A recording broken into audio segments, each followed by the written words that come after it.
Северной Осетии открыли мемориальные доски бойцам, погибшим при исполнении служебного долга. Почтить память сынов Отечества пришли родные, представители общественных организаций, школьники и герои войны в Афганистане. По распоряжению администрации Владикавказа в честь 70-летия Победы мемориальные доски будут установлены по всей республике. Кроме того, руководство пообещало выделить площадь для аллеи, где родные погибших героев смогут посадить деревья. Другой родины у нас нет. Родина у нас от России. Один рождается в Дагестане, другой рождается в Калмыкии, третий в Удмуртии, другой в Сибири. Мы защищаем одну родину. Поэтому нету другой родины. Есть малая родина, есть общая наша родина, которой мы обязаны в трудную минуту быть рядом с друг другом, защищать, не различать по национальному признаку, не различать по конфессиональным, в одной дружной братской семье жить.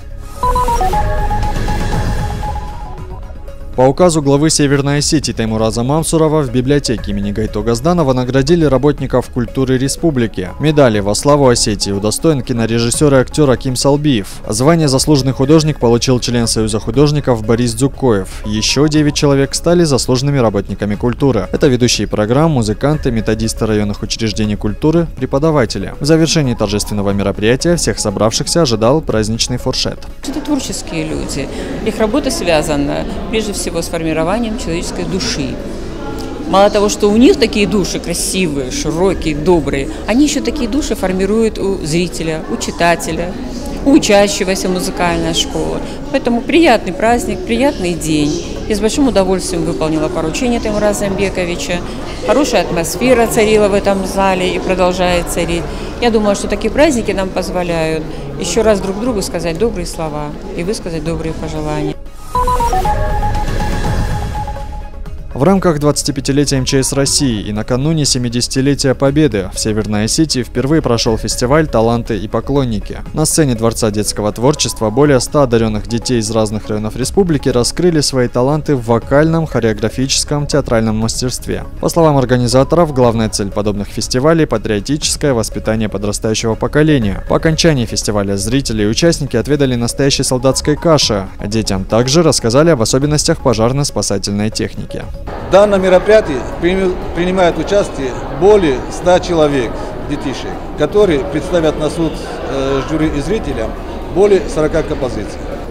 Победители данного этапа будут представлять нашу республику на региональном этапе, который, кстати, будет проводиться то же самое у нас в республике.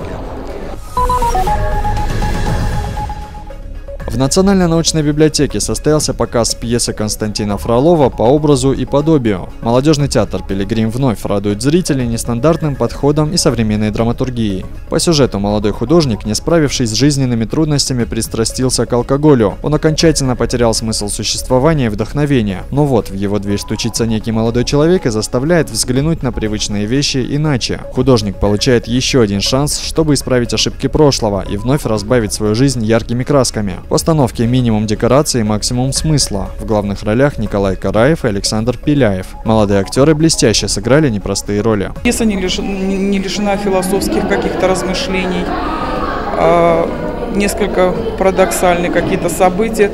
Она иронична. У Константина Фролова прекрасный язык. Он замечательно владеет словом, что для нас немаловажно, поскольку нынешняя молодежь нуждается в хорошем языке, разучившись разговаривать, разучившись мыслить, разучившись правильно формулировать, что ли, свои мысли.